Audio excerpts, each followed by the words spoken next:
Audiotexto sobre una obra publicada por la Biblioteca Nacional de Colombia. Es una obra titulada como sigue: Observaciones de G.T. sobre la Ley de Manumisión del Soberano Congreso de Colombia. Dice también acá el documento, dice: en la Patriótica de la capital de Bogotá, por José Manuel Galagarza, año de 1822. Entonces voy a entrar al contenido del texto, que son observaciones sobre la ley de manumisión del Soberano Congreso de Colombia, producido por José Manuel Galagarza. Pompiñan dice que mientras que los negros habitantes de las márgenes del Nilo insultan con gritos insolentes al astro luminoso del universo, este dios, continuando su carrera, derrama torrentes de luz sobre sus oscuros blasfemadores. Del mismo modo obra la razón eterna e indestructible con el hombre. Este ser extraño y caprichoso trazo a la esfera que habitamos el funesto tacto de corromperlo y envenenarlo todo, pero la razón inalterable sigue el curso de sus leyes inmortales. En medio de la locura de los hombres, disipa con el tiempo sus errores y al fin cura sus delirios.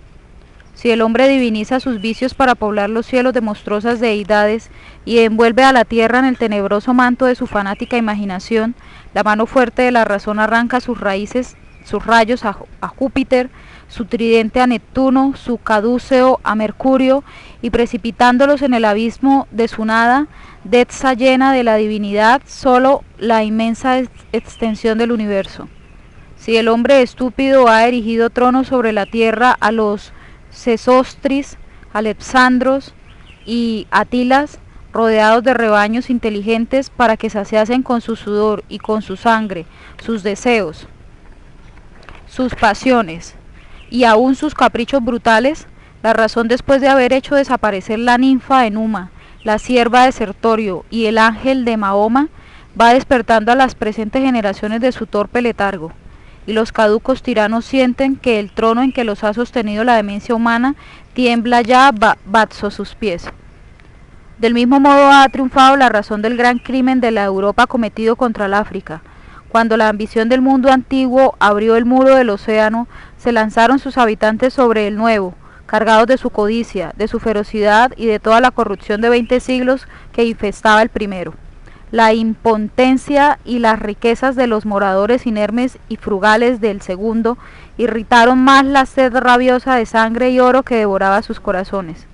Tan atroces como hipócritas degollaron en honor del Dios de paz millones de víctimas, porque estos infelices adoraban en el sol la divinidad que su ignorancia alzaba a comprehender, o al Criador en su criatura, y porque los acusaban de antropófagos, los hacía destrozar, Núñez con sus Dogos y Soto con su Brutus.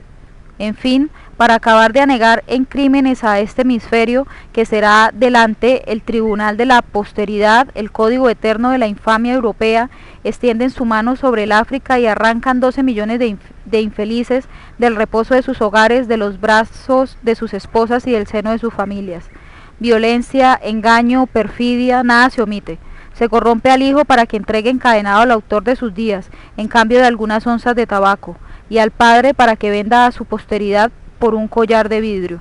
Una marca de fuego les imprime el sello de eterna esclavitud que los separa de la especie humana e incorpora en los rebaños. El océano gime bajo el peso de esta masa enorme de injusticias y maldades.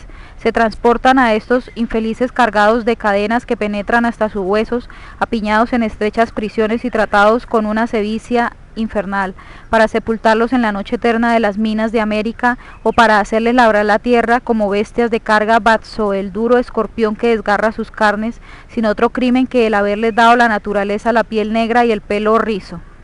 La ambición, la barbarie, ni la ferocidad de las generaciones pasadas jamás reunieron bajo un solo objeto tantos crímenes, como acumularon en 3 siglos con el tráfico de negros los bandidos nacionales de la culta Europa, autorizados por sus sabios gobiernos, que declararon por artículo de legítimo comercio al hombre.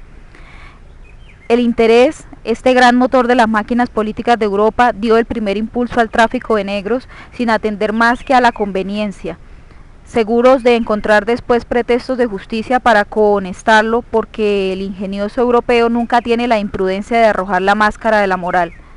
La ignorancia, la pereza, una organización menos perfecta, que da a sus habitantes el clima abrasador de los ardientes desiertos de la zona tórrida, el cambio que hace de ellos por bagatelas de lujo o de placer, un tirano, o de su libertad un estúpido. He aquí los grandes fundamentos dignos de la balanza de Machiavelo, alegados para defender la esclavitud por los institutores del derecho de las naciones: Grocio, Pufendorf, Bonald, Barré, Charlevoix. Pero al fin el error se disipa y la razón vence. Ella excita la sensibilidad de los filósofos, la justicia de los sabios y hasta el interés de los gabinetes calculadores. De las escuelas de Raynal y Montesquieu salieron los dardos envenenados del ridículo y los rayos fulminantes de la verdad contra el rapto inicuo e inhumano que hacía el hombre de su semejante para traficar con él.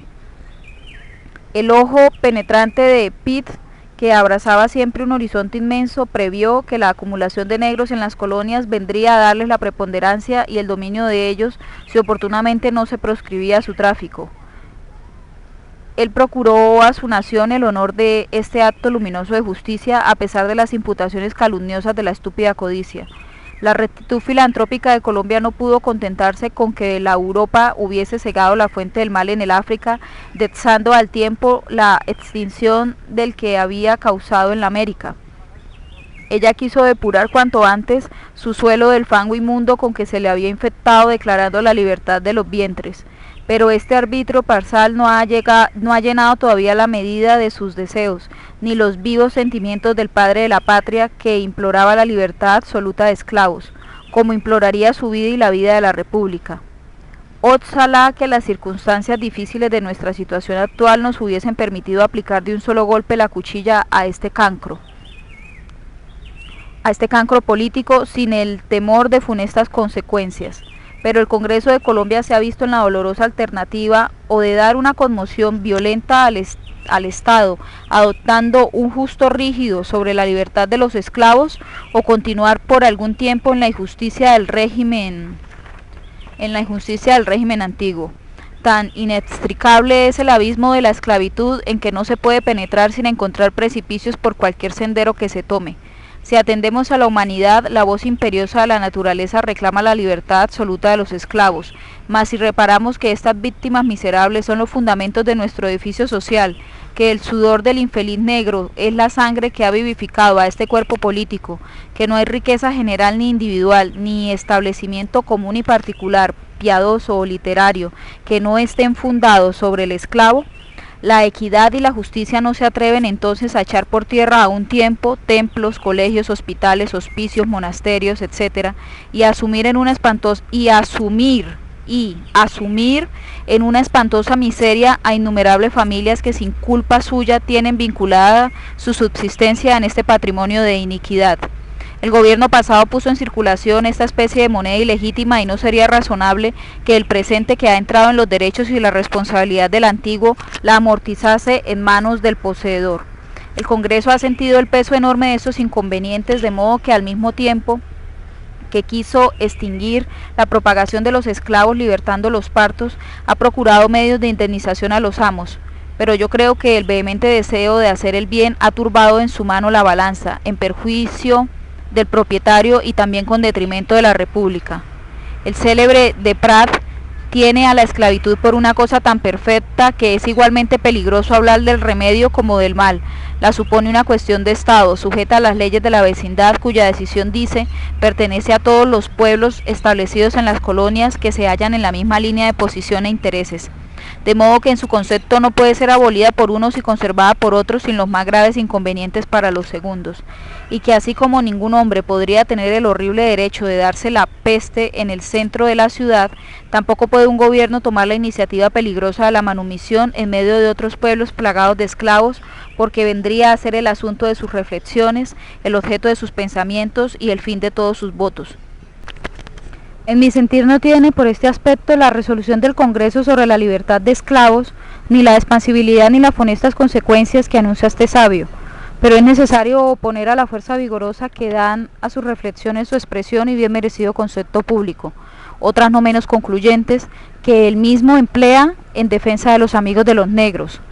Callaos, dice, dezad vuestras acusaciones irreflexas, vosotros que imputáis a los que llamáis amigos de los negros los desastres de las colonias y la pérdida de vuestras fortunas, como si hubiese habido necesidad de amigos de los negros para que el esclavo sintiese su mal, para que quisiese libertarse, para que se hiciese libre el día en que él se apercibiese que podía conseguirlo.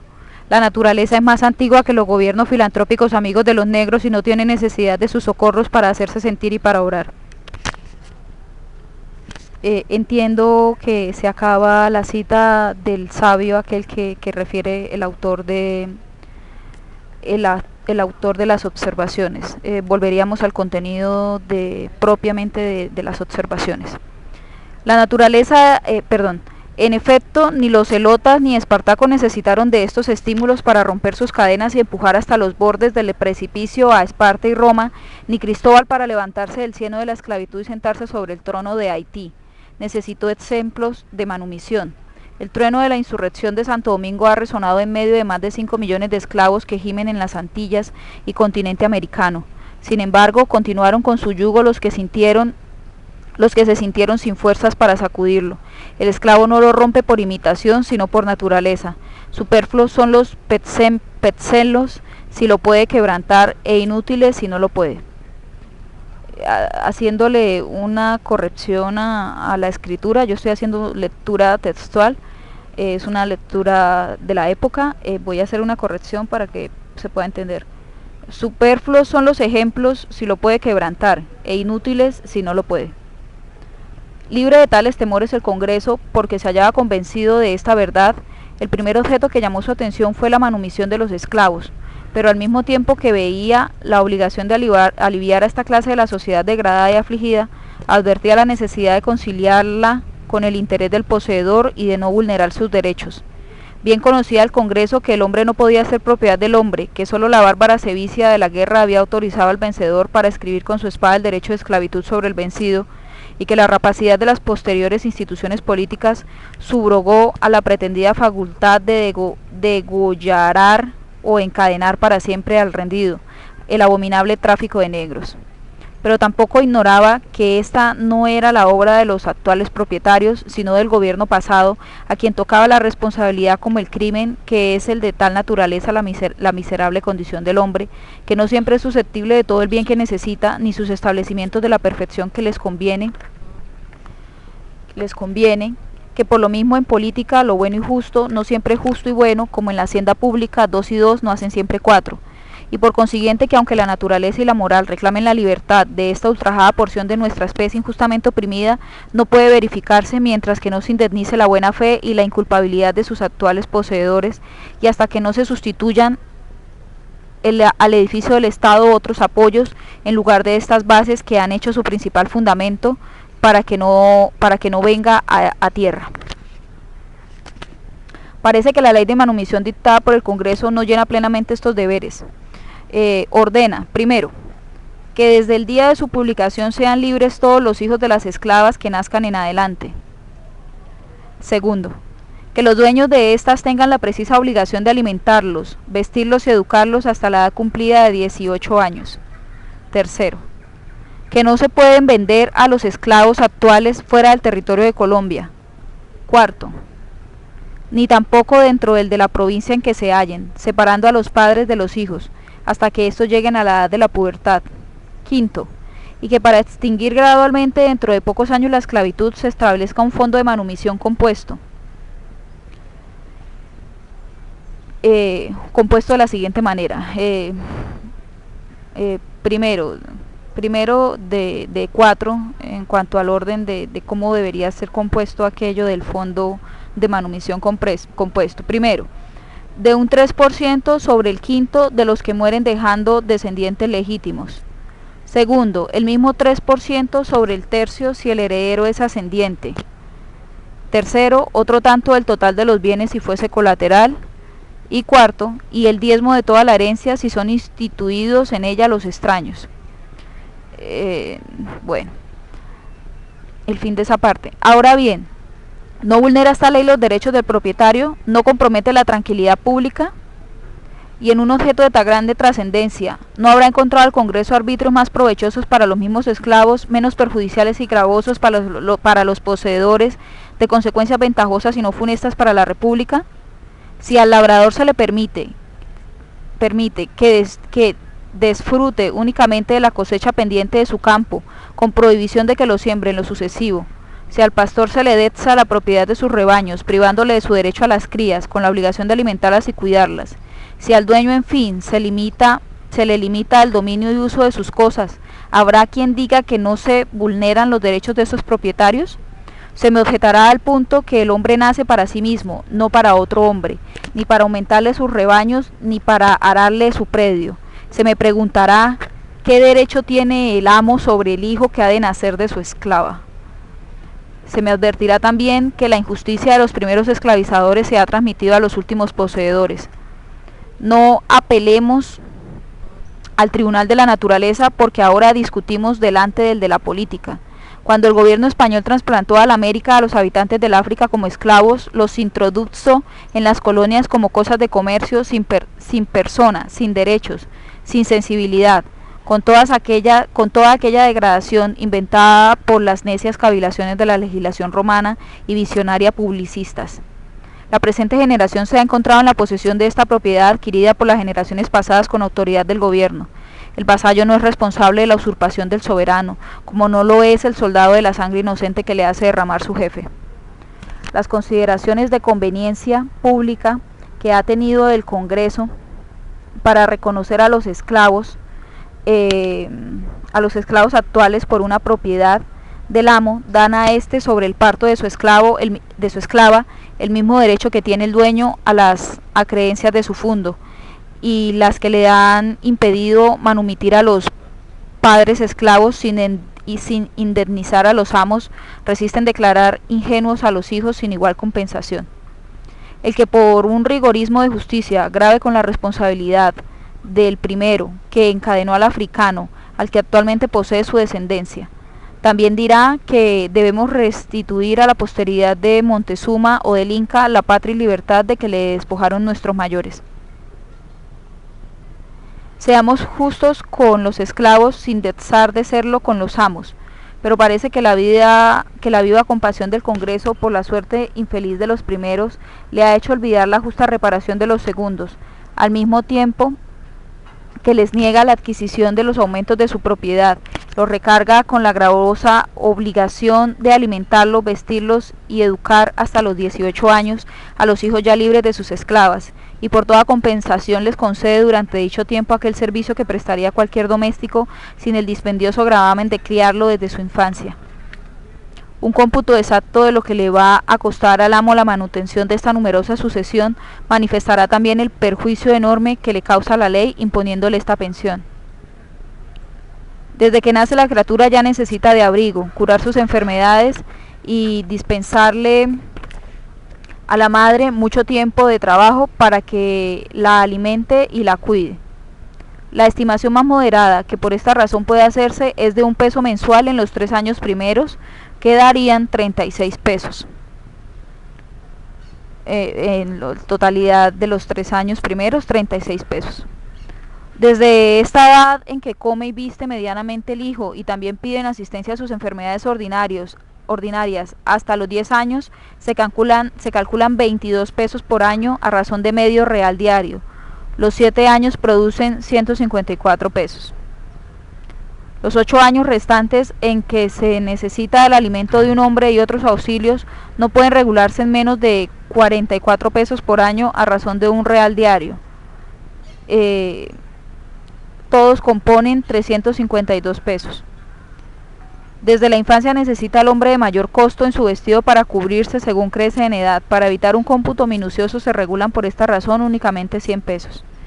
Total, 642 pesos.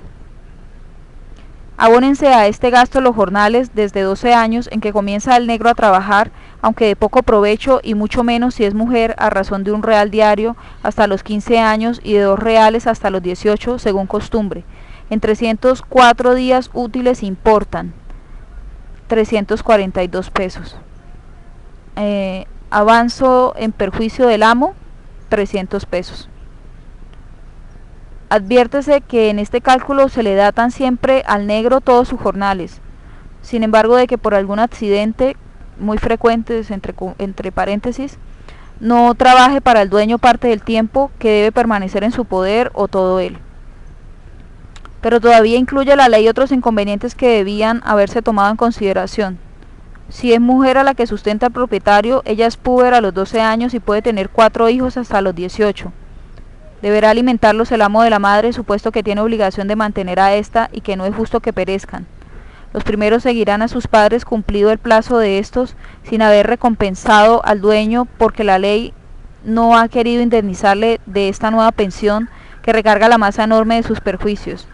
Ahora bien, de 600.000 esclavos que tienen nuestras Américas, se regulan 90.000 en Colombia, incluso el Distrito de Panamá, como parte integrante de ella. Calculemos solo un 10% de aumento anual. Sin embargo, de que son considerablemente prolíficos, rebasemos una tercera parte de los que mueren en la infancia. Por los cómputos necrológicos más exactos, queda una prole de 6.000 individuos por año que tienen que sostener los propietarios con el gravamen de 1.800.000 pesos anuales. He aquí 32.400.000 pesos en 18 años. Contra la clase interesante, a la República de Mineros y Hacendados, a más de prepararles la destrucción fundamental de sus capitales dentro de pocos años, privándolos desde ahora de los reemplazos en la sucesión de sus cuadrillas. Es notoria la ruina absoluta de muchas fincas y el menoscabo de otras a causa de la guerra, y no es menos cierto que durante este tiempo ningún deudor ha podido pagar los réditos de los censos que reconoce sobre ellas. Aumentando su deterioro, la ley de manumisión no solo va a oprimir los bazo del enorme peso de las decursas, sino va a suscitar también una guerra desastrosa entre censatarios y sensualistas. Estos, armados de sus instrumentos guatentigios, atacarán sin compasión a los primeros, que procurarán defenderse con el menoscabo que han causado en sus propiedades la guerra y la ley. Si la fuerza vigorosa y establecida de los contratos prevalece sobre las consideraciones de equidad que suele tener el legislador en las calamidades públicas que han arruinado la finca del deudor sin su culpa, éste tendrá todavía que reintegrar a su acreedor el capital que reconocía en ella, afianzado con la general de sus bienes comúnmente hipotecados. La ley no precave tan grandes inconvenientes que extraño no hayan pesado en la balanza del Congreso. No creo que la sabiduría de este cuerpo soberano se haya gobernado por el pensamiento del célebre Terrasson, pero digo solamente de Hobbes. Supone que, como el objeto general de la naturaleza física parece no ser otro que conservar las especies sin inquietarse de sus individuos, del mismo modo la política moral quiere hacer el bien del mayor número posible sin inquietarse de algunos particulares y también a su costa, si fuese necesario. Desgraciado gobierno, dice el sabio autor de la filosofía de la naturaleza, a quien interesan poco los particulares o que se ve en la necesidad de hacer el bien del mayor número de sus miembros a costa de otros. Es un suelo abrasado que devora a sus habitantes. Es un enfermo a quien no conserva la medicina, sino mutilándolo, y que anuncia su gangrena y decadencia. Es el crimen de la patria que viola entonces el pacto social entre ella y los ciudadanos. Volvamos ahora los ojos a la República y examinemos si la ley de manumisión es menos perjudicial para ella que se ha demostrado funesta para los particulares. Privado el americano por el benéfico gobierno español del comercio, de las artes, de la ilustración y hasta la agricultura, compelido a vivir siempre encorvado sobre la tierra, arrancando de sus entrañas el oro y la plata. Las minas han hecho hasta ahora en la mayor parte toda su prosperidad y subsistencia. Ellas son todavía necesarias a Colombia porque aún no hemos emprendido otras especulaciones que se les puedan subrogar con igual utilidad. Es verdad que la mano benéfica de la naturaleza ha derramado con profusión todos sus dones en nuestro suelo, que con el tiempo nuestro tacto sobre este vasto y opulento continente será el de Midas, pero encarcelados hasta ahora dentro del triple muro de nuestra ignorancia, de nuestra pereza y de nuestras cordilleras, somos todavía la fábula de Tántalo. Así es que en las presentes circunstancias debe reputarse como ruinosa a la infancia de este estado la destrucción de sus minas. Y ella va a ser una consecuencia inevitable de la ley de manumisión. Esta dispone que la prole de los esclavos que actualmente laborean las minas, se destine a oficios y profesiones útiles luego que por haber cumplido los 18 años salgan del poder de los amos. El fondo de manumisión sacará también de ellas a los más industriosos y la mano del tiempo acabará de destruir el resto de las cuadrillas. El minero y el hacendado quedarán con sus registros desiertos y en la impotencia de poderlos trabajar por falta de brazos, se verán en la necesidad de volverlos a entregar a la inculta naturaleza de donde los habían sacado con tantos sudores y fatigas. Ya oigo que se apela para cubrir este déficit a las especulaciones de cafés, algodones, quinas, añiles y de toda la lista numerosa de nuestras ricas producciones. Pero téngase presente que carecemos de caminos practicables y cómodos, que apenas tenemos fragosos senderos, que los transportes son demasiado caros y que la exportación ni es fácil ni ventajosa. A nuestra agricultura la circunscribe una línea topográfica del consumo interior de cada provincia. Todo el excedente refluye en perjuicio del labrador. ¿Acaso sería el tabaco el único artículo sobre que se pudiera traficar con provecho en el día? ¿Y acaso el que repararía las ruinas del exterminado Popayán y quizás de otras provincias? Pero el gobierno lo conserva monopolizado con grave perjuicio suyo y de los particulares. Los esclavos mineros y agricultores que ven a sus descendientes inscritos en los registros cívicos como ciudadanos libres, ¿llevarán en paciencia su deplorable situación? Por ventura puede ser otro el objeto querido de su corazón y el de sus vehementes deseos, sino que se rompan sus cadenas. Mis hijos son libres, dirán, ¿y yo permaneceré eternamente esclavo? Ni las sabias y filantrópicas discusiones del Congreso, ni sus vivos deseos de aliviarlos, en la impotencia de redimirlos, ni sus fondos de manumisión. Nada puede tranquilizaros, ni distraeros un punto del único pensamiento de su vida, y ya no pueden mudar su condición desventurada. Con cuánto disgusto, con cuánta resistencia se presentarán ahora al servicio de sus amos. Es una pregunta. ¿Con cuánto disgusto, con cuánta resistencia se presentarán ahora al servicio de sus amos?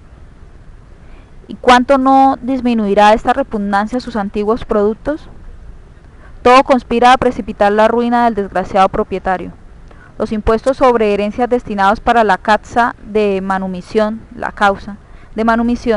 ni libertarán a la mayor parte de los infelices negros de su yugo, ni repararán a los amos la pérdida inevitable de su propiedad. 18 millones es el valor actual de los 90.000 esclavos que tiene Colombia, a razón de 200 pesos, que es su precio corriente en el día. Si el fondo de manumisión hubiese de colectar esta cantidad de las asignaciones decretadas por el Congreso, se necesitaban más de 742 millones de herencias líquidas. Hecho el cómputo por la clasificación siguiente: los 2/4 de herencias de descendientes, 1/4 de colaterales y 1/4 de extraños y ascendientes, porque son más los padres que depsan herederos legítimos que los colaterales que heredan a sus parientes, y mucho menos los que suceden a sus hijos como los que testan en favor de los extraños. Esta porción se funda en el orden natural de lo que acontece ordinariamente. Contemos ahora el tiempo que debe correr mientras se recoge esta suma prodigiosa de dinero, y aun cuando supongamos que se puedan testar en Colombia 8 millones al año, de que resulten 5 de bienes libres por sus ordinarios gravámenes, todavía son precisos más de 148 años para completar la antecedente cantidad. Como la mano del gobierno ha de ir libertando a algunos esclavos y la de la muerte extinguiendo a otros, apenas tendrá lugar el beneficio de la manumisión por 30 años, y en este tiempo solo alcanzará a gozar de él cuasi una quinta parte de los esclavos de la esclavitud presente. Resumamos. El objeto laudable de la ley ha sido extinguir la esclavitud, manumitiendo a los padres actuales y libertando a los hijos futuros. Pero los medios que propone para conseguirlo son ineficaces o gravosos. Los dos grandes números de 742 millones y 148 millones necesarios para redimir a los esclavos convencen por su simple enunciación lo primero, y la ruina inevitable de los únicos establecimientos útiles con que hasta ahora cuenta Colombia, juntamente con la de los propietarios, comprueba lo segundo. Impugnar las resoluciones de un gobierno, aunque sea con fundamento, sin otro objetivo que el estéril placer de criticarlas, es propio de vanos y ociosos declamadores. Si el fin es presentarle los inconvenientes que se hayan escapado a su previsión para que lo remedie, o acercarle las ventajas que su vista no haya alcanzado a penetrar, es seguramente laudable. La más sana y recta intención me ha dictado las observaciones que acabo de exponer sobre las consecuencias perjudiciales que puede traer la presente ley del Congreso. Hagamos un esfuerzo para ver si se pueden conciliar en esta difícil cuestión los derechos de la humanidad y de la justicia que exige la naturaleza, con los derechos de la equidad y de la justicia que pide la política. Conozco que es empresa ardua y atrevida, después que se han ocupado en ella por medio siglo los sabios y también los ilustrados gobiernos de la Europa, pero infructuosamente, porque como dice Deprat, esta cuestión es un abismo que lleva consigo la violación de todos los derechos de la humanidad y de todas las nociones de la justicia. Así, es imposible proponer proyectos en ella sin tropezar con inconvenientes, pero este es efecto de la naturaleza del asunto.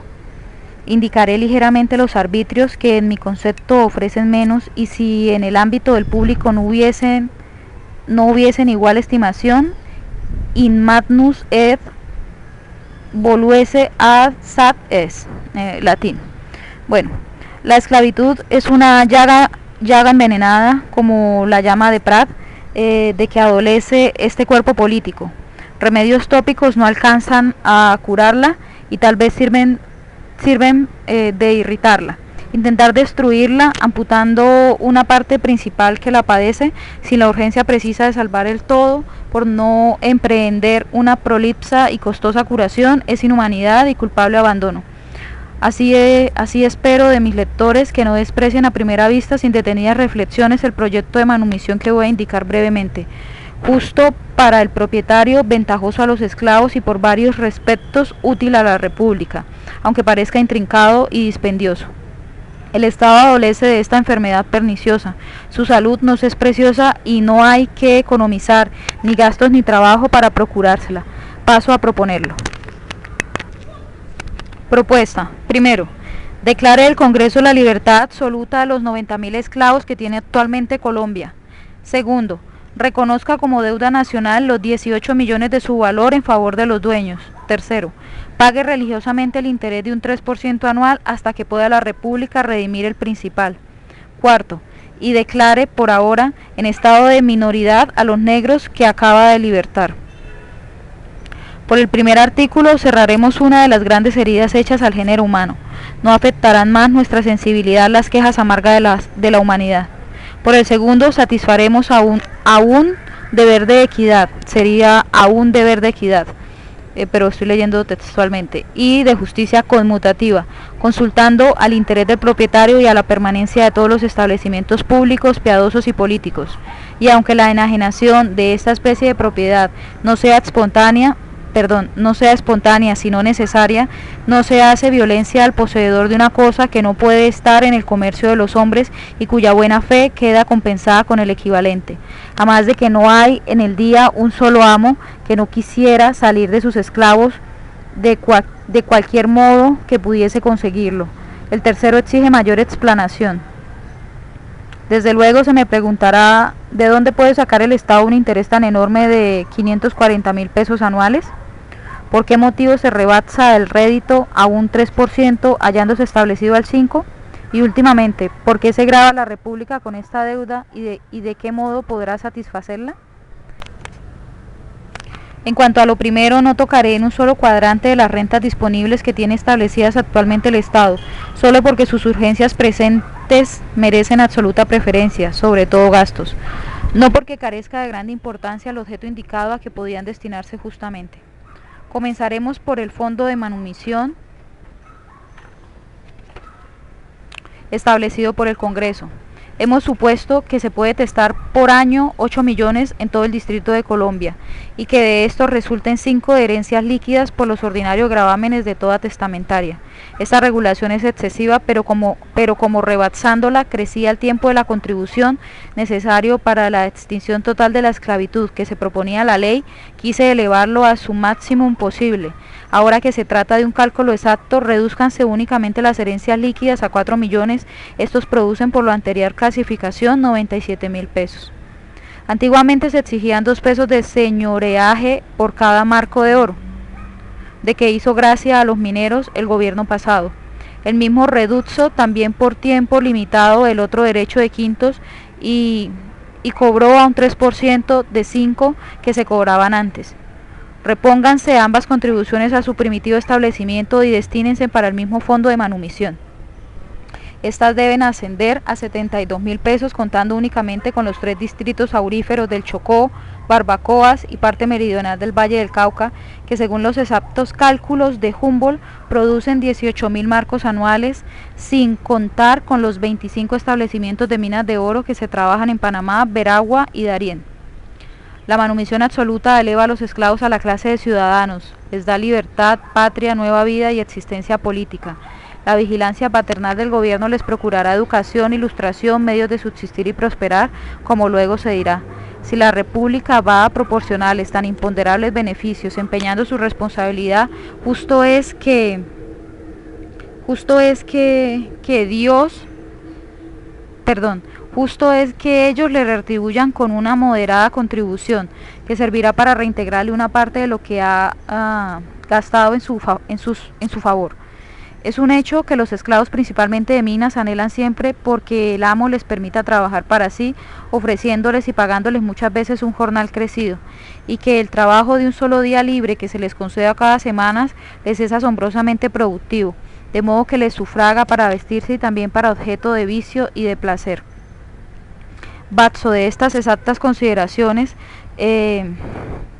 cuando se les deza el fruto íntegro de todo su trabajo, bien podrá exigírseles con justicia el pequeño impuesto de 8 pesos anuales, y ellos lo pagarán sin repugnancia.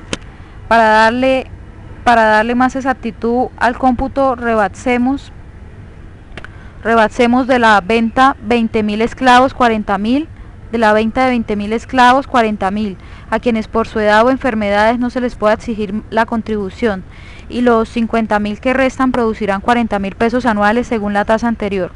Sumada esta con las 2 partidas antecedentes sobre el tanto por ciento de las herencias y derecho de las introducciones de oro, ascienden a 569.000, que cubren el interés de los 18 millones sin perjuicio de las rentas actuales del Estado, y antes bien con un plus de 29.000 pesos.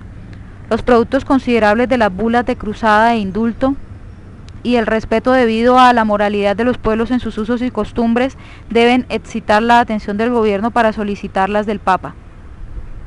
Antes se han impetrado destinando sus productos para redención de cautivos y obras piadosas. En ningún miserable se pueden exercer estos actos de beneficencia con más justicia que en los esclavos. Esta especie de contribución ni es dolorosa ni repugnante a los pueblos. No hay impuesto público que se exhiba tan espontáneamente como este, y su utilidad debe ser de grande importancia en todo el Distrito de Colombia. Ya veo el gesto de algunos que dirán: oh, bulas todavía, pero si Smitnecker y Say tomasen su balanza, las encontrarían ventajosas al Estado, y Montesquieu nos referiría a la historia de la barba de los rusos, porque los hombres, según dice un sabio, miran como una cosa sagrada lo que se les ha transmitido por una larga serie de años, y ellos temen hasta examinar la verdad de lo que veneran y han aprendido en su infancia. Se presenta un proyecto de la emisión bienal de $500.000 de pesos en billetes, sin demérito, de estimación preferente y aún de necesidad por su destino, que se amortizan en manos del primer poseedor sin gasto del erario, como se pusieron en giro sin la responsabilidad de su tesoro, y que servirán para ayudar a romper las cadenas de 90.000 infelices. Grandes elogios del filosofismo por la invención. pero no son billetes, tienen otro nombre, entonces no. Oh extraña y caprichosa contradicción la de los hombres. El cómputo antecedente manifiesta que nada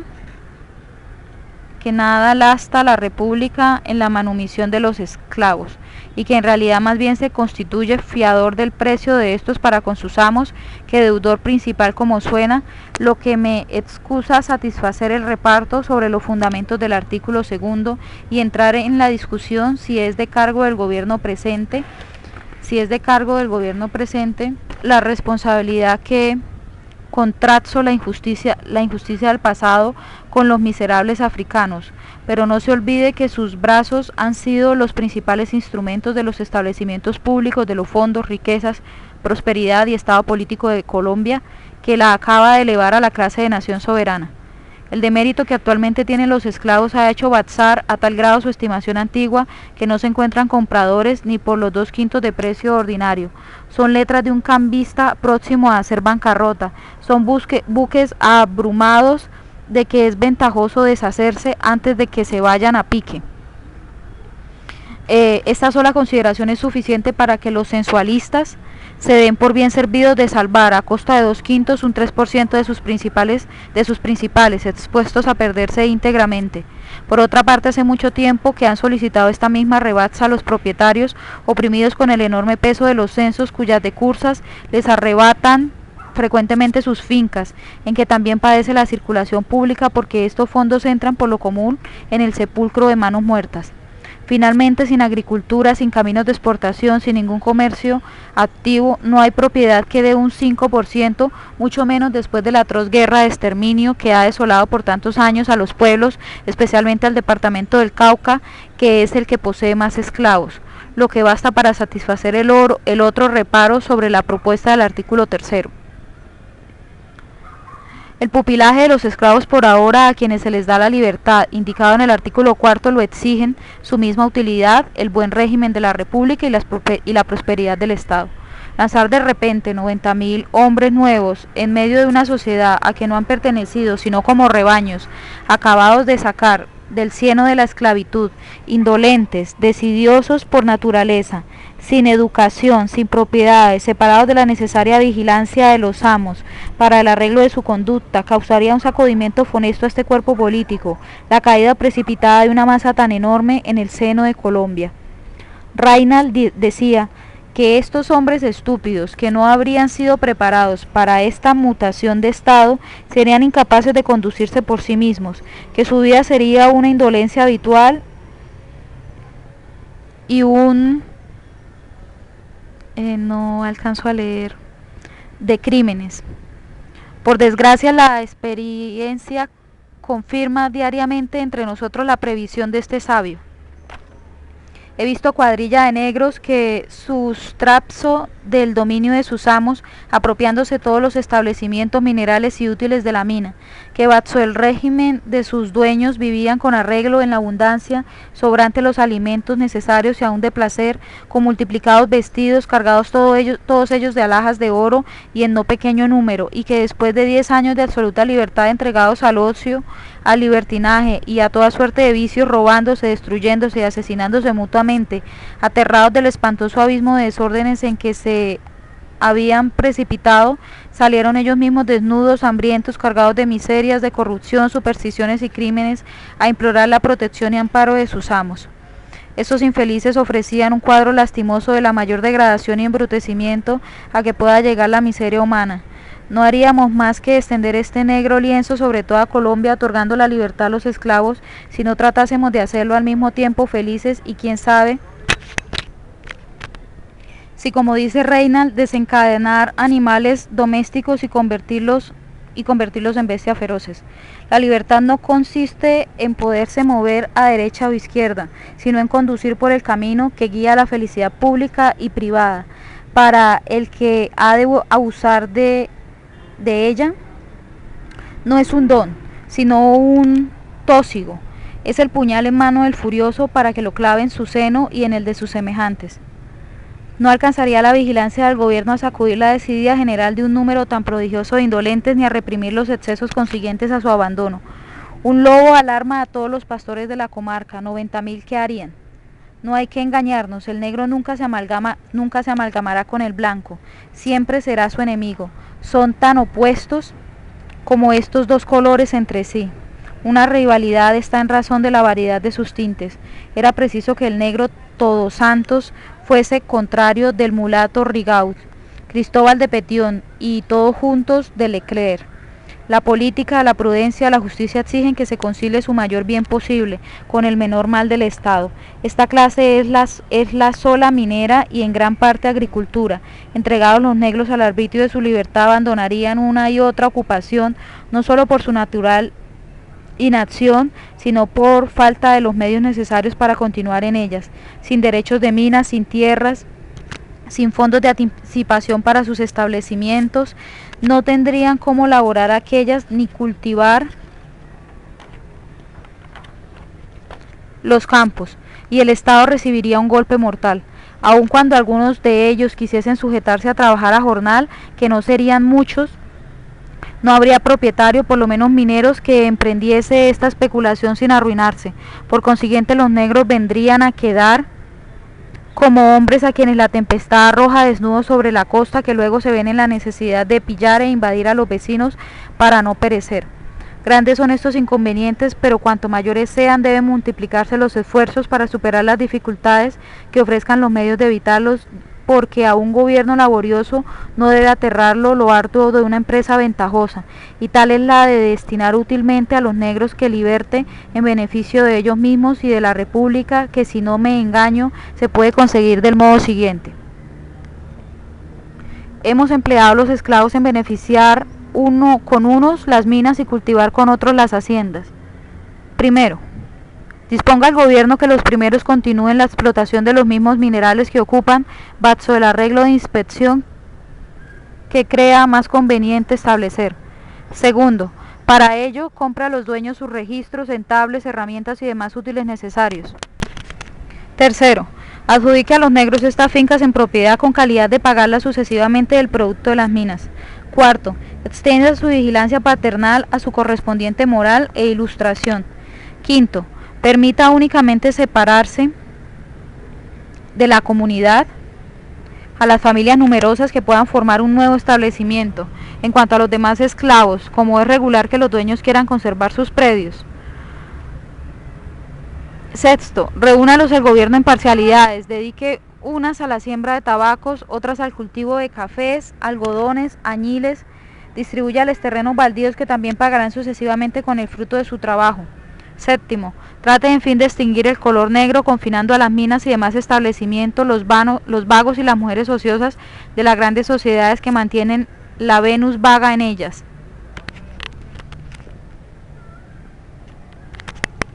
Con detrimento de las buenas costumbres, de la salud pública de la población y con perjuicio de los padres de la familia en sus hijos y domésticos. He aquí manantiales de abundancia abiertos en todo el distrito de la República que pueden fecundizar el suelo feraz de Colombia y hacer que prosperen sus riquezas naturales. He aquí artículos preciosos para los mercados extranjeros y vastos objetos de especulación sobre que pueden emprender el gobierno y los particulares. He aquí hospicios rurales, donde pueden corregirse y mejorarse los vagos, que infectan las grandes poblaciones, y en que los miserables honrados encontrarán medios de subsistencia sin la dura pero precisa necesidad de encarcelar a unos y otros en los verdaderos presidios urbanos, privándolos de su libertad natural, de sus derechos de padres y esposos, y reduciéndolos a un celibato violento y funesto en esas moradas tristes, sombrías y de un tedio mortal, en que debe prosperar la corrupción individual en razón de los gérmenes de pestilencia que cada uno lleva consigo. He aquí semilleros de pequeñas poblaciones agricultoras que mejorarán nuestros caminos, que con el tiempo se difundirán en la dilatada extensión de nuestro continente, llenarán los grandes vacíos en que se hallan diseminadas nuestras sociedades y mucha parte de los inmensos y desconocidos desiertos que las circundan. Cada uno de estos proyectos excita un cúmulo prodigioso de reflexiones. Su desarrollo sería un trabajo infructuoso si no ha de ser el plan que acabo de proponer. Ofrezco por ahora a mis sabios compatriotas estas ligeras observaciones con el objeto de excitarlos a que trabajen en la ilustración de su patria sobre esta ley y las demás que deben producir su felicidad futura, como que de la bondad de ellas depende la felicidad de una nación. Apenas se han puesto los fundamentos de una república, pero aún nos falta mucho para la perfección y complemento del edificio. Tenemos los elementos más preciosos, pero pero se necesitan manos que los preparen, escozan y coordinen. Nos hallamos sin rentas en medio de una opulencia natural, sin ilustración en medio de una juventud brillante de las mejores disposiciones, predilecta de Minerva, sin códigos propios, rigiendo todavía Eurico y Justiniano con su antiguo cetro de hierro en medio de Colombia, a un pueblo virtuoso, frugal, dócil, obediente, del carácter más dulce para someterse a las reglas que se le quiera prescribir. Pero al mismo tiempo que veo al gobierno y tribunal agobiados bajo el peso enorme de la dirección pública, a los militares surcando mares, atravesando espacios inmensos de norte a sur, valles ardientes, cimas heladas, combatiendo, arrostrando mil peligros, derramando su sangre y sacrificando su existencia por la patria, el artesano en su taller y hasta el labrador fecundizando la tierra con el sudor de su frente para alimentarnos. Entre tanto, solo la clase ilustrada permanece adormecida en un silencio sepulcral. Este quietismo ha indicado siempre en el concepto de los políticos corrupción, ignorancia o indolencia, o una sociedad perfectamente dichosa. Pero este supremo grado de felicidad es un modelo de perfección ideal a que siempre aspiran los hombres sin conseguirlo. Tampoco puede creerse gangrenada una república que acaba de nacer. Por otra parte, 11 años de agitaciones, discusiones y debates han derramado torrentes de luz hasta en las últimas clases y desarrollado talentos políticos y militares asombrosos.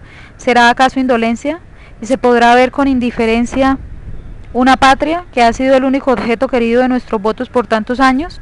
Después que olas de sangre no han alcanzado a apagar este fuego sagrado del patriotismo, ¿no levantarían desde el fondo del sepulcro un grito de justa execración contra nosotros, tantas víctimas ilustres que sacrificaron su reposo, su fortuna y últimamente su vida por darnos una existencia política, y su muerte en los patíbulos por la defensa de nuestra causa? ¿No nos ha comprometido altamente con su posteridad? Por otra parte, hombres que saben consultar a sus verdaderos intereses, ¿podrán considerar sin importancia la prosperidad pública de que depende su suerte individual? Y hallándonos todos a bordo de la nave del Estado, ¿no sería un abandono necio, criminal, no advertir los escollos que bien pueden escaparse a la vigilancia perspicaz del piloto? Finalmente, ¿no ha sido este sueño de las naciones el estímulo más eficaz para la ambición de los tiranos? Por fortuna, el cielo ha puesto al frente del gobierno uno de aquellos genios bienhechores que de siglo en siglo concede a los pueblos para consolarlos y aliviarlos de la depravación de los hombres, que a la alma grande de César, sin sus vicios, reúne todas las virtudes de Arato y Timoleón, sin más ambición que la de libertar a su patria, enemigo de dominarla, porque lo es esencialmente de la tiranía, superior a la vanidad de los grandes destinos, que ha sacrificado su brillante patrimonio, su reposo y su existencia por el generoso placer de ser siempre ciudadano de Colombia, a quien le deben la gloria y la fortuna más que él a ellas, y cuyas prendas extraordinarias le han hecho con tanta justicia la admiración de las naciones y el ídolo de la nuestra. Por fortuna también se halla actualmente el timón del gobierno en las manos sabias e infatigables de un segundo magistrado, dotado del mismo amor por la patria y disposiciones del primero, que posee la ciencia no común de conciliar la más amable y franca popularidad con todo el decoro, integridad y firmeza digna de su alto destino. Pero ¿tendrá siempre Colombia esta clase de verdaderos héroes en su seno? ¿La perversa naturaleza acaso rompió ya el molde de los Catilinas, de los Dionisio, en fin de los 30 tiranos de Atenas? Cuando estos hacían morir al Batso Psicofontes, ella dormitaba y luego terminaron degollando a Nicerato y Teramenes. Temblad, sabios de Colombia, si desde ahora aletargáis al pueblo con el narcótico de la ignorancia. La ilustración da padres y defensores a la patria, la ignorancia, déspotas y subversores de ella. Es el fin de las observaciones a la ley de manumisión del Soberano Congreso de Colombia, observaciones producidas por José Manuel Galagarza en el año de 1822. Yo soy Viviana Delgado.